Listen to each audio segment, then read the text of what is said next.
our first witness, NBI Agent Kalilong. And with that, Your Honor, we would like to request that Attorney Virgil Ligutan, Attorney Amado Ligutan be recognized, Your Honor.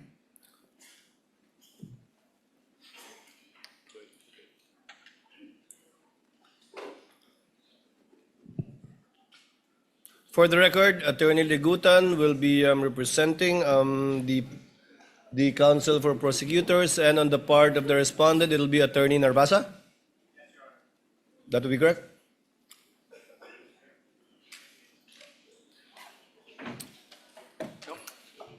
By the way, while we're Yes, Your waiting Honor. for the witness, Attorney Narvasa, if you recall yesterday, Attorney Ligutan, in response to a question by a senator judge, gave a discussion, a peroration, if you will. But yesterday I said we will be giving counsel the same opportunity. I cleared it earlier with Senator Pia Cayetano, who wanted the statements deleted from the record. However, since this is a televised proceeding, nakita na eh, napakinggan na eh. So, i-erase ko man sa record, baliwala na lang. The fairest thing to do is to give you an opportunity as well. Attorney Ligutan spent 5 minutes and 18 seconds delivering his discussion. The court will give you the same time after your cross-examination with a warning. With a warning and reminder from the presiding officer that the presiding officer will not tolerate such perorations again by either party. Even if it is in response to a question of a senator judge, and the presiding officer will try to remind as best we can senator judges to let the witnesses present the evidence of both parties instead of the counsels presenting both facts and law through their statements. Senator Judge Cayetano, Alan. I'd like to thank the presiding officer for prudence, for wisdom in trying to resolve this issue. And I do understand that we are 24 people, all elected by the people, all wanting justice, all wanting a fair trial. Having said that, prudence dictates that we stop ourselves from asking certain questions that can prejudice the whole trial, whether or not our intention is to do so. So the problem is well stated by the presiding officer that if we simply delete from the record, mapapanood nyo na rin naman sa YouTube yung magandang discussion ng prosecution. So on one sense, it is fair to give the defense a chance to answer. But on another sense, it's unfair. Why? Because whoever phrases the question, lamang na eh. Kasi yung question nga is, why is this an impeachable offense? So for example, if I was the one who stood up yesterday and I asked the prosecution, why is this a political vendetta? And why is the House not investigating the flood control instead of investigating the Vice President? That would be unfair. That would be unfair to the House. That would be unfair to everyone. So simply giving the prosecution the chance to answer that question I asked would be unfair to everyone. So I do not know the solution. I accept the solution of the presiding officer. Now let's not tolerate any more questions like that. I agree with Senator P. I don't like being called out. But that's the role of the presiding officer and the Senate President. No. So sana yun lang, no, na one, when we ask the questions, we'll make sure it doesn't prejudice the whole trial. Whatever we say here, may ma-accuse na lawyering for the prosecution or defense. Okay lang yun. Okay lang yun. Sa prayer nga kahapon, di ba? Basta't justice, bahala na magalit. Okay. But my last point, Mr. President, let's give the defense a little latitude in not only answering that question, but what you want to say. Because nga, the question is unfair. So if you're simply going to answer that question, then it won't solve the problem na nakapagsalita sila 5 minutes, kayo nakapagsalita. So we'll consider, personally, I'll consider the very eloquent answer yesterday as a sort of a closing. So same, personally lang, Mr. Presiding Officer, give the latitude to the defense na parang closing din. whatever, because they have affirmative defenses. And they did not push us to hear that. They went straight to trial. So dun din sa mga nagsasabi na delay sa dami ng objection, that's unfair. No? Let's give everyone latitude here. The same thing, I think, may konting ano sa internet na photocopies are not original and the counsel was simply citing, tama ba? A Supreme Court decision, no? And the rules of court. And the rules Your of Honor. court. So I'm just saying it's an emotional issue. So all of us will be hit, badgered, whatever. I think trabaho naman nung witness natin, bantayan yung internet. So as long as hindi foul, hindi threat. But having said that, Mr. President, let's give each other leeway, but only to the point that the trial will not disintegrate, di ba, into a political fiasco or circus. Thank you, Mr. President. The remarks of Senator Judge Alan Cayetano are noted. Senator Judge Pia Cayetano. Thank you, Mr. President. This will be brief. First of all, I'd just like to confirm that I acknowledge what the presiding officer said, that I agreed. Basically, I'm withdrawing my motion in the interest of fairness, because the delivery of justice is about fairness. So kung nakapagsalita nga ang prosecution with their closing statement, di pwede rin dapat mag-closing statement ang defense, no? So I am amenable to that. But very, very, very briefly, Mr. President, I'd like to put on record, why are we being strict about the rules? Why do I have to bother standing up? Well, because nothing in this world will run well without the rules. Now, my colleagues, the Senate is a basketball-loving Senate. Dami dito, hilig mag-basketball. Kung ako volleyball player, colleagues ko basketball. I'll use basketball as an example. Will you have a decent basketball game if there's no rules? No, there's rules. That's why we stand up. And then sometimes there are also opportunities to question the rules. That's also fine. But that's why we have to stand up and call the attention of the presiding officer when we feel that the rules are being violated. And we will continue to do so when we believe it is necessary in the interest of justice. Thank you, Mr. President. The remarks of the lady are noted. Since we are discussing housekeeping chores and matters, let the presiding officer continue with the same. The presiding officer will call for a break midway through in order to afford the parties 15 minutes to relax, go over their notes, and do their thing. In regard to senator judges or counsels for the parties who are not on deck, you're free to answer the call of nature in the least disruptive manner possible and return afterwards outside of the 15 minutes that we will be doing halfway through the proceedings. And finally, a request has been brought to the presiding officer to request as well the senator judges to lower the tone of conversational voices, because I think where you're seated is an echo chamber. Naririnig sa iba't ibang sulok ng plenaryong ito yung mga sinasabi din ninyo, at hindi rin nakakapag-concentrate yung ilan sa ating mga kasama na nakaupo sa paligiran ninyo. Just a reminder, and one last reminder before I recognize counsel for the respondent, Mr. Calilong, you will be testifying once again and will be undergoing cross-examination under the same oath Yes, Your that you Honor. took yesterday. Do you understand that? Yes, Your Honor. Thank you, counsel for respondent, Attorney Narvasa. If you're ready, you may proceed with your cross-examination. Your Honor, may I be allowed to approach a witness? You may do so. Thank you, Your counsel. Honor. Good afternoon, Mr. Calilong. Dr. Nuncio. During your direct examination, you testified that you were trained on photo and video authentication. Yes, sir.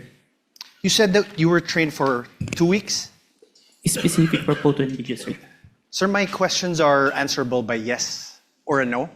Can you Yes, sir. please constrain yourself to these questions, unless I tell you, okay? Objection to that, Your Honor, please. And you got this training Your Honor, from can I Max. object to that? I have to Before make an counsel for objection. respondent proceeds, Counsel for the prosecutor, to let the presiding officer Your Honor. recognize you first. You are so recognized, sir. What is your objection? Thank you so much. Inasmuch as I would like to accommodate the defense that in asking the question that the witness is to be limited to a yes or no question, Your Honor, please. Unfortunately, Your Honor, please, that's not sanctioned in the rules. There's nothing in our rules that would allow a defense to constrain a witness, even on cross-examination, to answer the questions by a yes or no answer. It's not in the rules. So, Your Honor, please, we cannot constrain a witness to answering either a yes or a no. The witness should be able to qualify. The usual answer by the defense is that it could be handled by the prosecution on redirect. But that is not the case, Your Honor, please. So long as there is nothing in the rules that would allow the defense to constrain the witness to answer yes or no, the prosecution will vehemently object to that, Your Honor, The please. presiding officer May I, Your overrules Honor? the presiding officer overrules the objection. The counsel for prosecutors can make a continuing objection regarding this matter, but it is the position of the presiding officer that the witness is seasoned enough. According to his testimony yesterday, he has attended over, if I recall correctly, 30 hearings already. So he would know how to respond and to explain if the need would arise. And it's up for counsel for the respondent, if at all, to strike out whatever answers that are not responsive to his question. Counsel for respondent may proceed. Thank We you. would abide, Your Honor, we would abide. Thank you, counsel for the prosecutors. And you testified that you got this training from MaxCore Interventures, Yes, correct? sir. And you said that the training you got from MaxCore Interventures was in digital forensics. Yes, sir. I have with me in Articles of Partnership of MaxCore Interventures Co. You see that it states that it is the Articles of Partnership of MaxCore Interventures Co. Whether the videos presented yesterday are AI generated or authentic. So are you experienced enough analyzing whether a video is AI generated or authentic? Yes, Your Honor. What makes you say that? Based on my experience, Your Honor, and the video itself, it's a 2 hours long. Normally, an AI-generated video will only last a short second, sir. So the video that was presented yesterday, where we saw the VP was saying something or talking to that effect. Did you do something, or what kind of system did you observe or follow to ensure whether that video was AI generated or authentic? Based on personal observation, sir. Personal observation. Yes, Your Honor. Okay, a few more questions. Therefore, will you be able to say that the video presented yesterday were AI generated or authentic? The video presented today is what it is being seen on the Facebook, sir. Okay. So based on your affidavit, you mentioned that the NBI subpoenaed some members of the media who are participants of the online press con on November 23, 2024, right? Yes, Your Honor. And subsequently, you said that you questioned and investigated these persons regarding the conduct of that press con. So based on what you gathered from your investigation, so I have a few questions, right? Yes, Your Honor. Who set up the press conference? Based on our interview, sir, it is the Office of the Vice President, sir. So it wasn't spur of the moment? Press con? I can't confirm, sir, but it's the response of the media personnel that we interviewed. Okay, who invited the participants? If my memory serves me right, it's JC Kahinhinan, sir. Okay. Who is JC? Staff of the Office of the Vice President, sir. Okay. Who are the participants? And how many participants were there, if you can remember? As far as I remember, it's at least 40. 40. Okay. Were there mainstream media or anybody from the broadsheets at that time? There are, sir. There were. Yes, sir. Do you know how many? Approximately, give or take? We have the one that we have issued subpoena, sir. At least 6, sir. 6. Okay. What was the reach of the video on that very day? Like how many views on that very day, and then a few days later?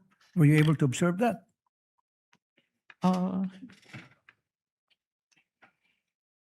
I can't remember, sir.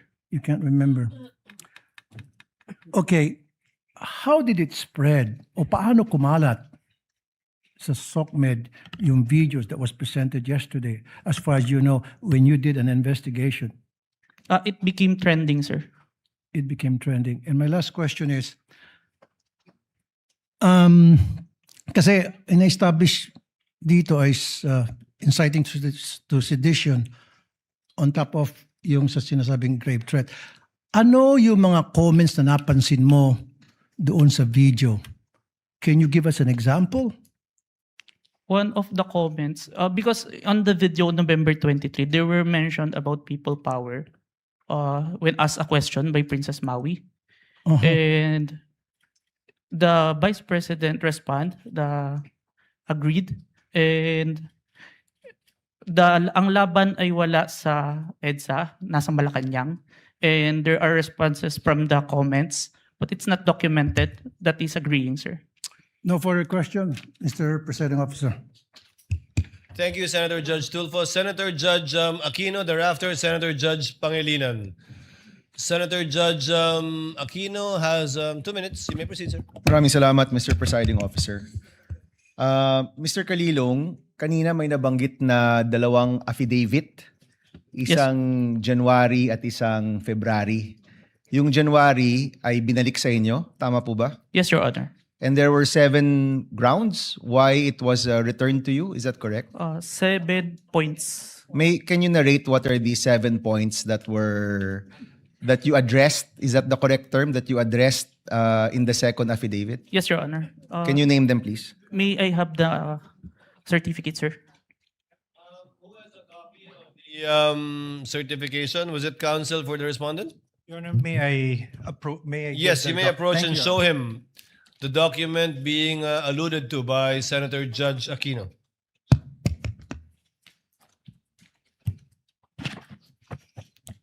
Note 1. There is no affidavit of the person who recorded the video entitled BP November 23 Presscon at Batasan through Open Broadcast Super Studio and in turn stored in the DVD. Number 2.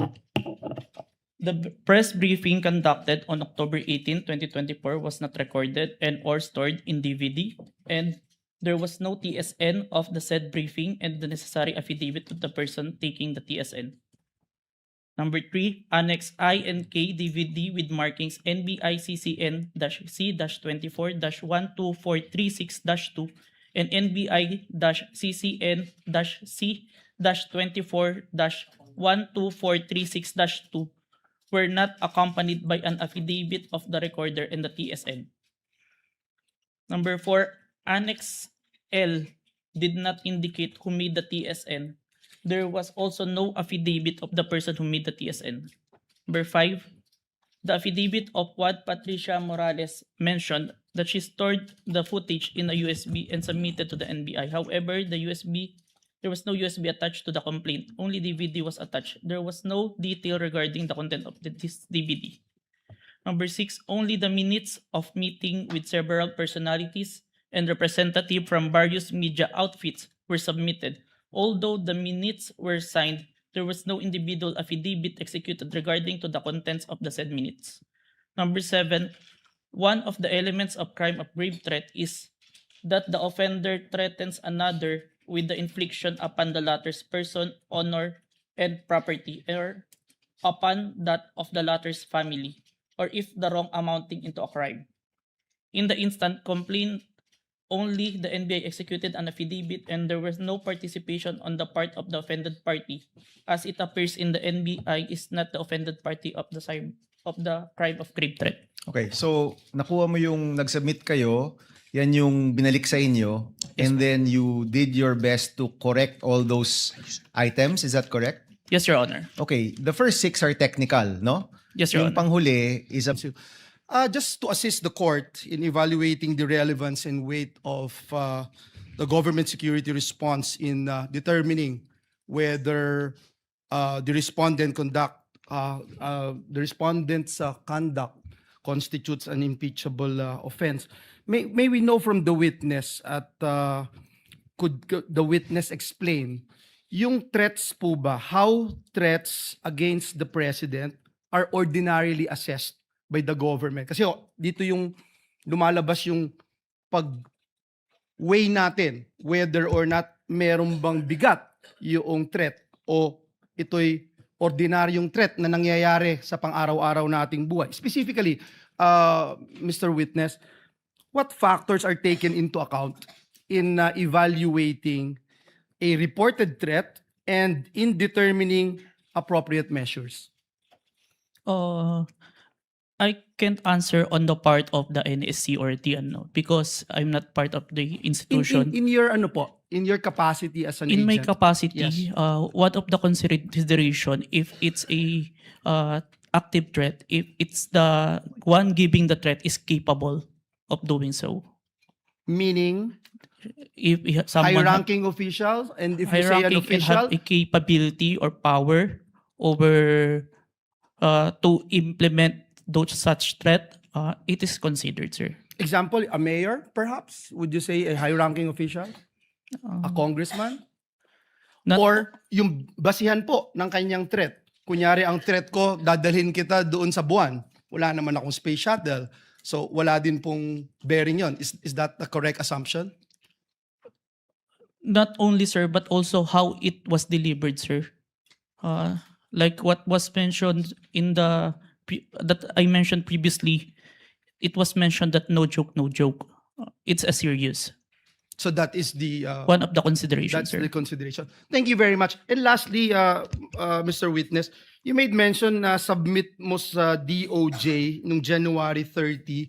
Is it the same affidavit that you submitted to the HOR? The one that submitted to the HOR is the affidavit dated February, sir. So that's the latest. Yes, sir. The one that complied with the requirements of the DOJ, sir. Thank you very much for that clarification. Thank you, Mr. President. Thank you, Senator Villanueva. Before I recognize Senate President Gatchalian and thereafter Senator Erwin Tulfo, may I remind Attorney Narvasa that your 5 minutes, you will be given your 5 minutes after the questions of the senator judges and before we recognize the counsel for the prosecutor for his redirect. Senate President Gatchalian is recognized. Your You may Honor. proceed, sir. You have 2 minutes. Thank you, Mr. May I be Presiding clarified? Officer. I believe that we would do it after recross. So I heard cross. sorry, After Your we Honor. cross. Yes, Your Honor. Thank you, Your Honor. Better for us. Yes, Your Honor. Thank you, Mr. Presiding Officer. I just have a few questions, clarificatory questions.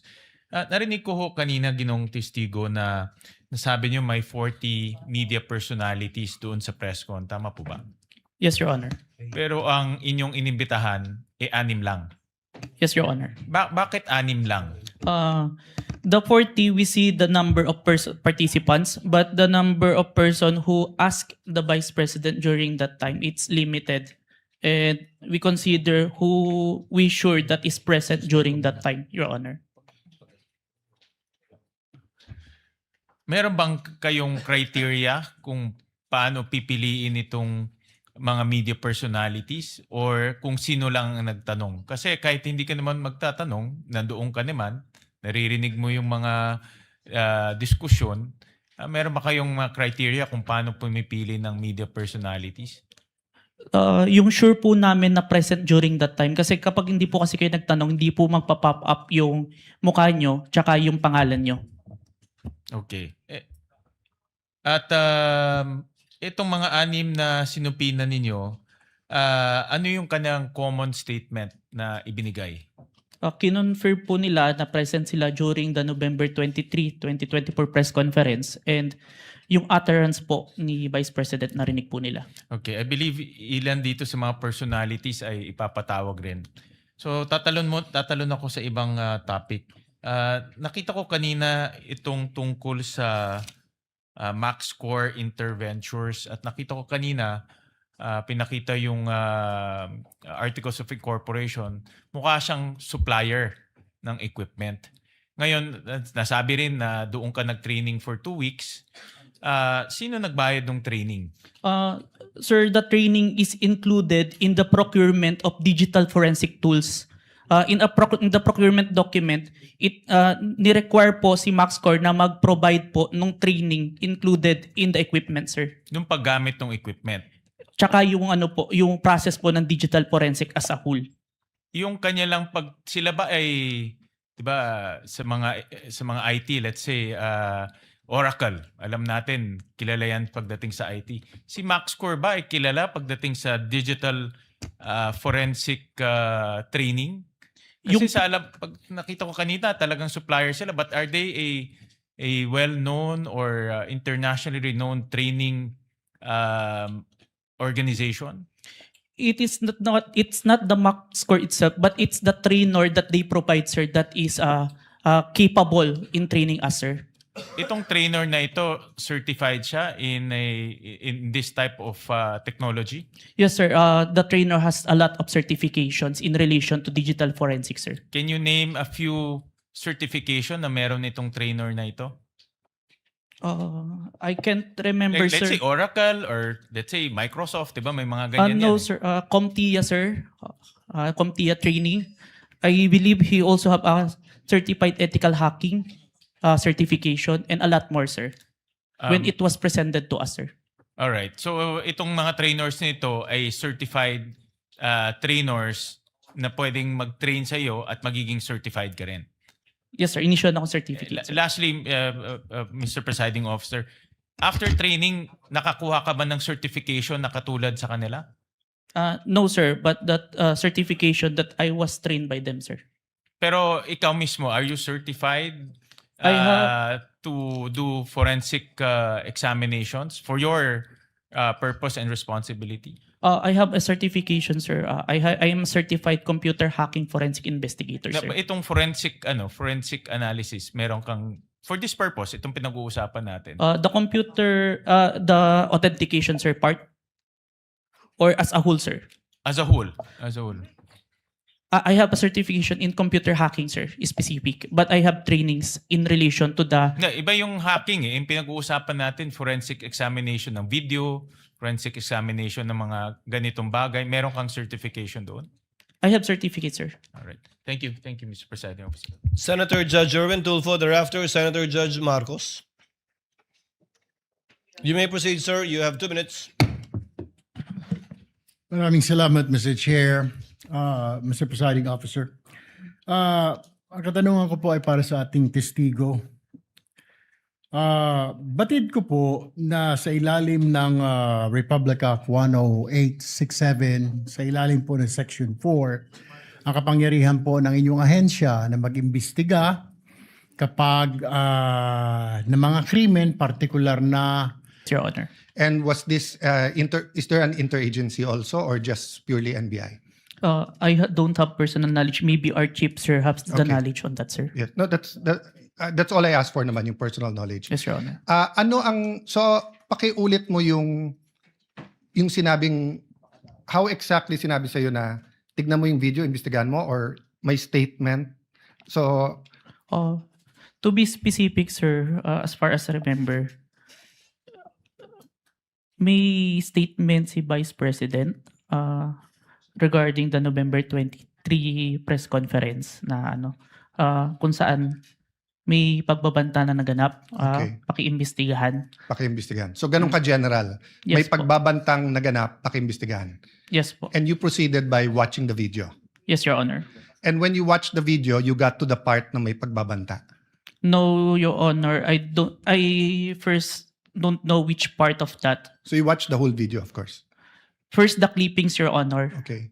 Then, I look for the whole video, Your Honor. Then you watched the whole video. Yes, Your Honor. And thank you for your honesty. So after the clipping, tapos the whole video, what did you do next? You reported or you made your recommendations? I don't understand the process lang kasi. Upon identifying the whole video, I informed my executive officer that I identified the video, Your Honor. And then yung sinabi mo yesterday, then you started looking for patterns. That's why you looked at yung dating mga video ni Vice President. Yes, Your Honor. So you started investigating the threat against the President, the First Lady, and the former Speaker of the House. Yes, Your Honor. Did you investigate the threat against the Vice President? We tried, Your Honor. How did you try? It is included in our letter to the Vice President, Your Honor. That's why we're inviting her to proceed to our office to investigate the threats to her life, Your Honor. How about the vlogger who asked her about Oplan or whatever they call that Romanov? Did you invite them? Yes, Your Honor. And did they testify? The Princess Maui did not appear, Your Honor. Did not appear. Did you also look for previous videos that are threatening to the Vice President?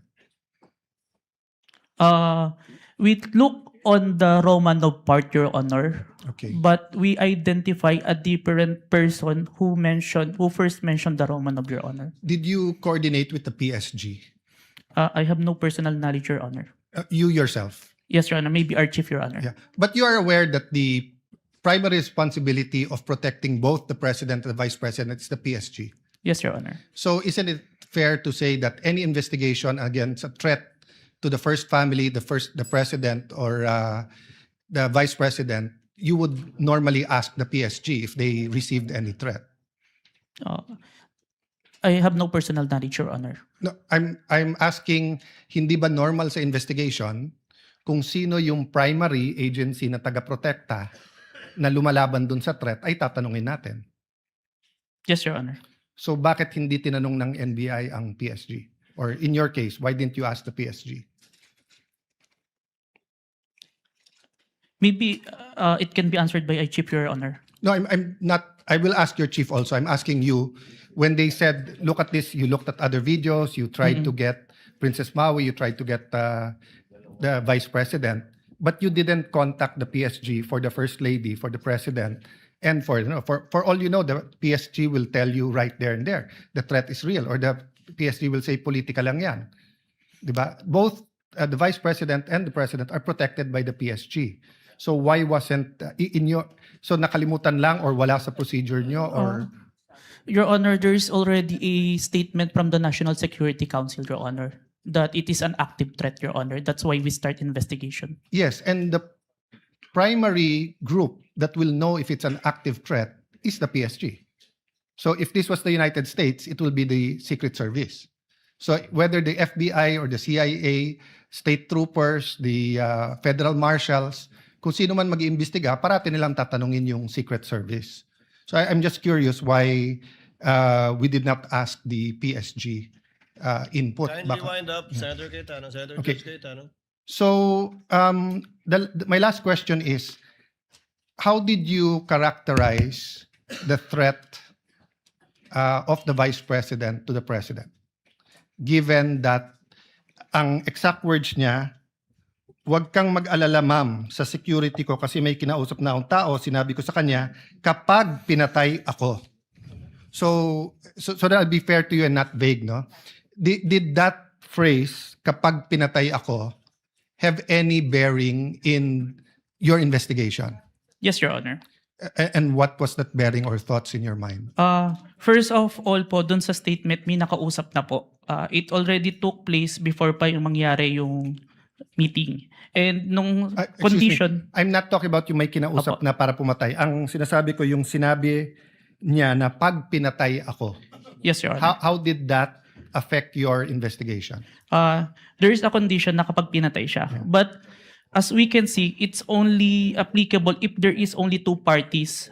The statement make a loophole wherein a third party can use that na kapag namatay si BP, ma-execute ngayon yung statement ni BP na may nakausap na siya without the participation of the one mentioned, the President, the First Lady, and the Speaker of the House, Your Honor.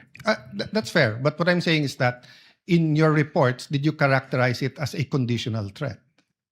Kasi kung hindi naman siya pinatay, the logical implication is that there's no threat against the... So I'm not saying it's not illegal, immoral to contract a killer.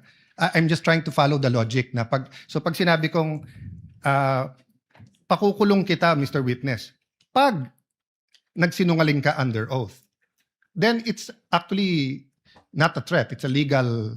I'm just telling you the law, di ba? Pero Yes, pag sinabi kong pag hindi ka sumunod sa akin, anuin kita. So that's my last question lang. So how did you characterize that? It wasn't a conditional in your mind because may kinausap na? Even with or without, sir, it's still considered a threat as long as the I have person. no doubt there. I'm just asking, is it a conditional threat?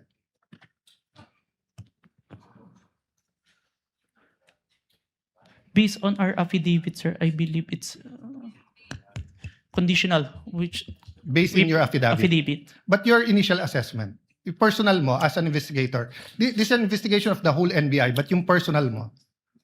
The threat is absolute, sir. Okay. Thank you, Mr. President.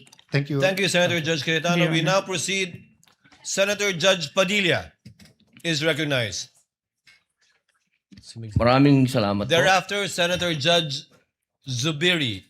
Maraming Senator salamat po. Judge Padilla, you have 2 minutes. Opo. Nais ko lamang po magtanong sa ating saksi. Ginoong saksi, kanina po kasi habang nagkakaroon ng pagdinig, ako po'y laging iistorbo dahil tuwing may itatanong, mag-o-object. Medyo magulo po eh. Pwede po bang sagutin po ninyo ako dahil noong pong February 5, ang sabi po dito ay insufficient po yung na hindi dapat makarating na sa preliminary investigation. Tama po ba?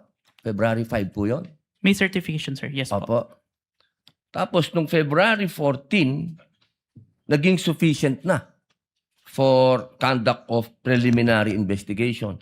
Nasagot po ba yung 7 na sinabi dito na para, ang sinasabi po kasi dito nung February 5, merong 7 na kulang. I believe so, sir. That's why we have received a certification, sir. Ayun.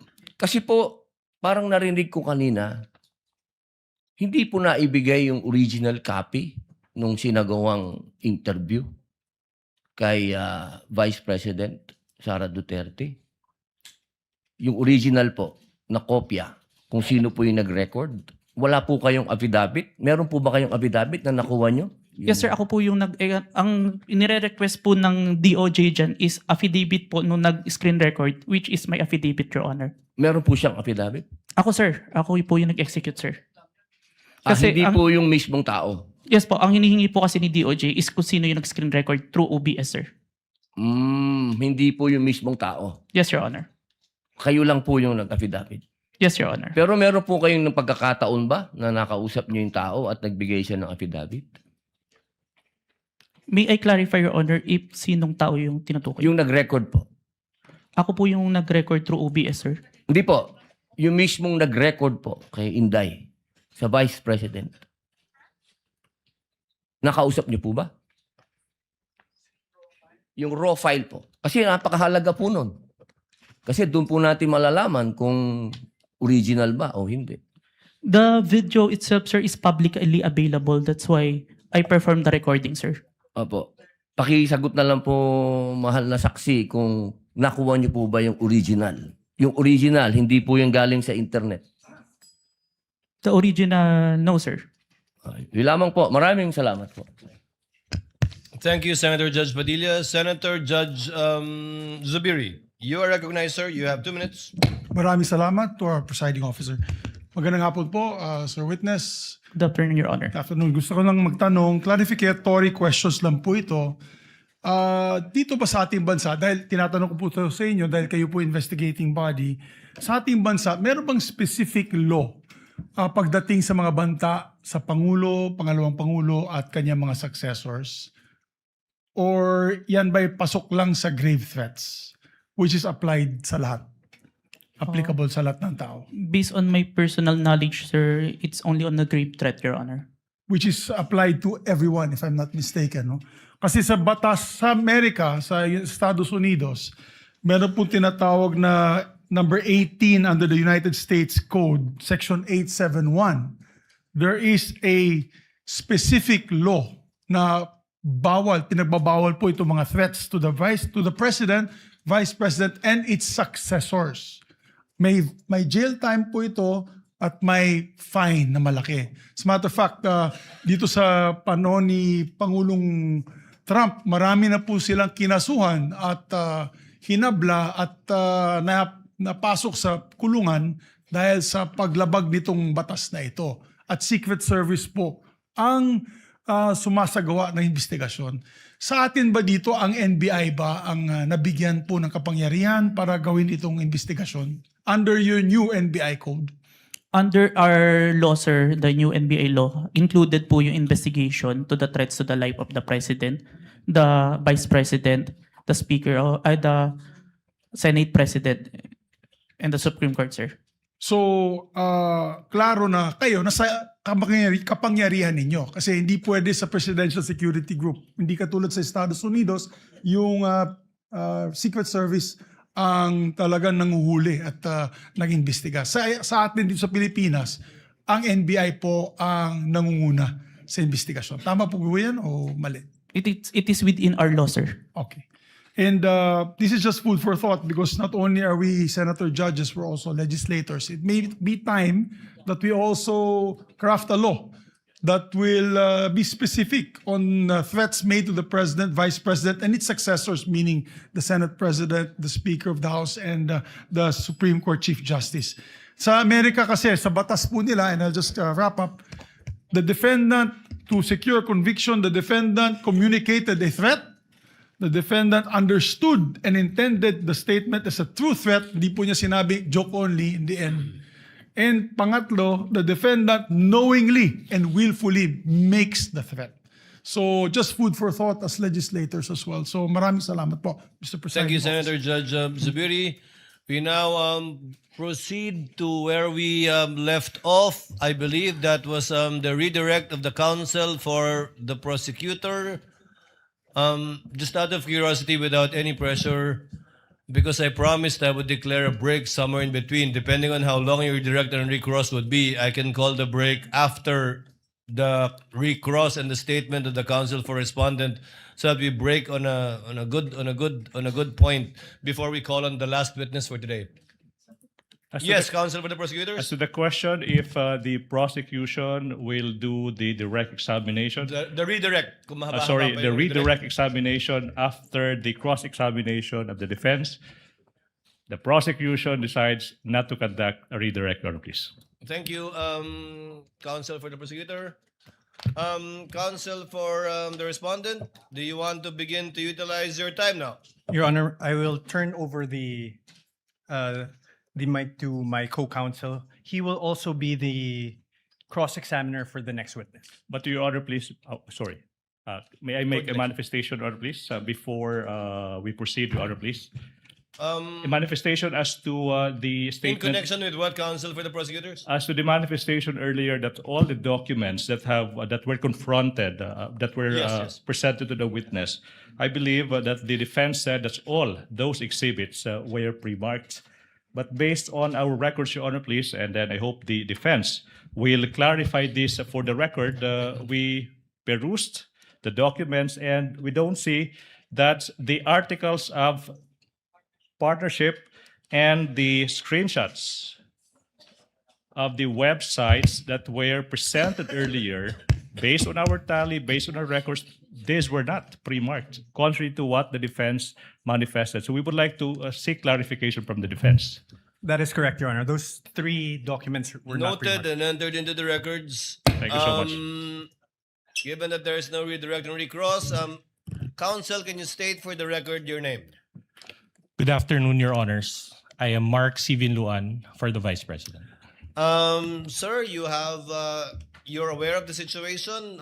Time was given to the counsel for the prosecutors to make a discussion about whether or not Article 4, the acts alleged in Article 4 constitute an impeachable offense. You have the same time of 4 minutes and 26 minutes, which will round. Before I allow you to continue, kawawa naman si Mr. Calilong. Mr. Witness, Mr. Calilong, Senator Judge Lacson, before we excuse.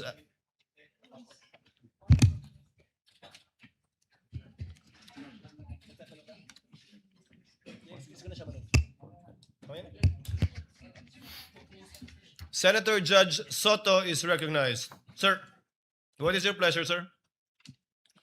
Mr. President, Mr. Presiding Officer, are we going to dispense with the witness already? Unless you have questions, I believe Senator Lacson has questions to the witness. So not yet. Well, it's a simple question. The gentleman You're may proceed. familiar. Thank you very much. You're familiar with the internet, of course. Yes, Your Honor. Have you noticed that lately all the AI-generated videos have a caption saying AI-generated? Yes, Your Honor. Kaya pag walang nakalagay na AI-generated, siguradong hindi AI-generated? Uh, Not yes, Your exactly. Honor. Today, Your Honor.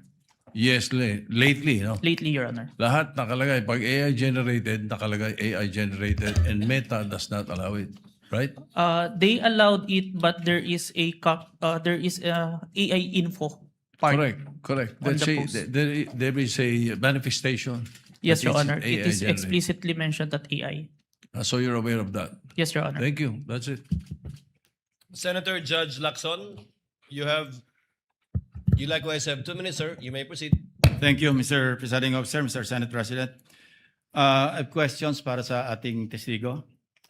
Since you are presented here as an expert witness, alam nyo, nagkusort din ako sa digital forensics expert para lang makonvince sa sarili ko. No, my first question is, in this day and age of artificial intelligence, no, will you agree with me na it is almost impossible to distinguish an AI-generated video from the original? It Almost is- impossible. Yes, Your Honor. It is hard, Your Honor. Yeah, very hard, di ba? Very difficult. So kasi ito, impeachment trial, ano? Kasi sa court, ginagamit talaga yung expert testimony ng digital or computer forensics expert. Now, you may or may not answer this question kung classified, ano? Gusto ko lang malaman, ano ba yung digital forensic tools na ginagamit din sa NBI? Currently, I'm not familiar. But during the time na nandun po ako sa Digital Forensic Laboratory Division, meron kaming NCase Forensic, Celebrite, and Amped Authenticate, sir. Amped Authenticate, sir. Ang balita ko, yung AMP5 or AMP Authenticate, di ba? Amped Authenticate, sir. Ito yung ginagamit ninyo. Ito, capable ito na magsagawa ng reverse image, a photo or video, di ba? Yes, Your Honor. Okay.